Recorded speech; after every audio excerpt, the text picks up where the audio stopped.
After the incident with the giants in the previous story, the goblins had two choices: flee their home or fight for it.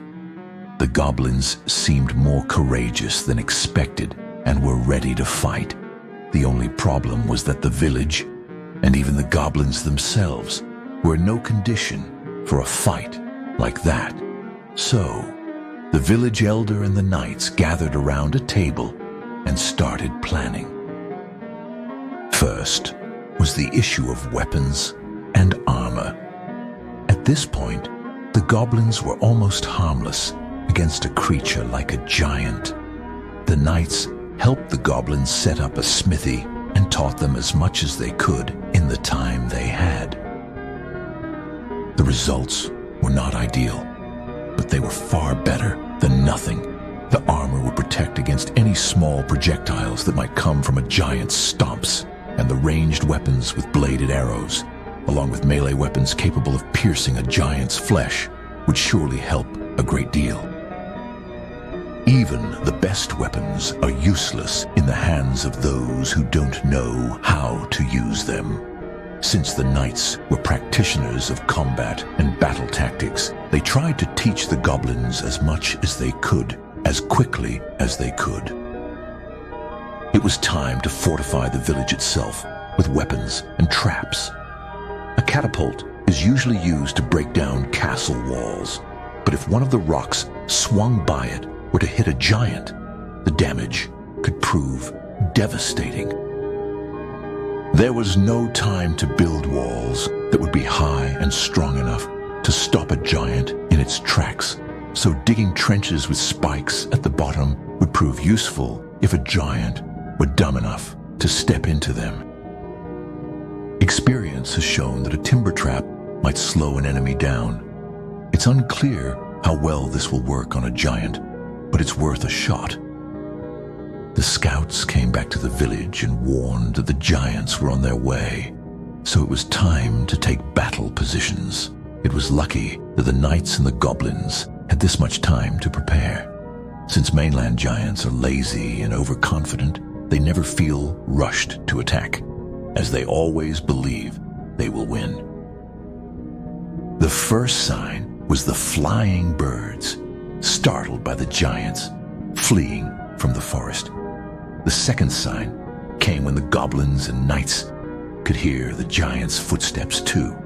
The giants were advancing. And there they were, the colossal pricks, looking for revenge on the poor goblins, whose only crime was protecting themselves in the first place. Spotting the village, the giants began to stomp their way in with fast, loud strides, expecting to smash it to pieces this time and finish eating whatever was left of the population. As overconfident and stupid as always, setting off the timber trap worked like a charm. It didn't do as much damage as the goblins and knights would have liked, but it did stop the giant oafs in their tracks.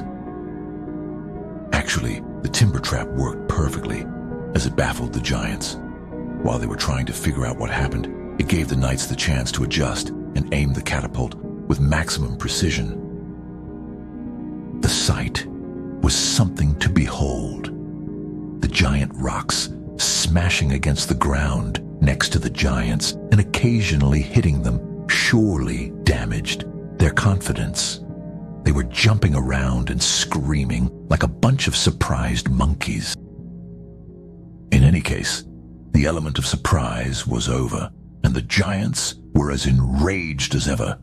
They proceeded, sprinting toward the village with the intent to smash anything in their way. Aside from their overconfidence and incompetence, this time the giants' anger also bit them in the ass. So enraged and focused solely on their target, they failed to notice the trenches in front of them. One after the other, they ran into the trench. The fact that the trench was covered with wooden spikes only made the giants' situation seem more desperate as they struggled to crawl out of it. Now, it was time for the goblins to show what they had learned. As the giants were struggling through the trench, the goblins unleashed a barrage of arrows. almost all of which found their target. The giants were not expecting all this resistance and pain they would have to endure to get what they wanted, so they decided to cut their losses and run. However, with the catapult recalibrated and the goblins continuously launching arrows, they got a nice parting dose of pain as well. As the battle was won, the goblins and knights roared out in triumph, their voices echoing across the village. The goblins, usually timid, joined in with their own fierce cries, feeling a newfound pride in their victory. A month had passed. The knights had stayed with the goblins, helping them rebuild and teaching them all they knew, hoping for a better future for the green creatures. But alas, they had to part ways. Although the goblins and the knights felt sad to say goodbye, the knights had to continue on their journey. So the knights were on their way. What will be the next adventure they will take us on? Only time will tell. In any case, thank you for listening to our story, traveler. Good luck and safe travels, friend.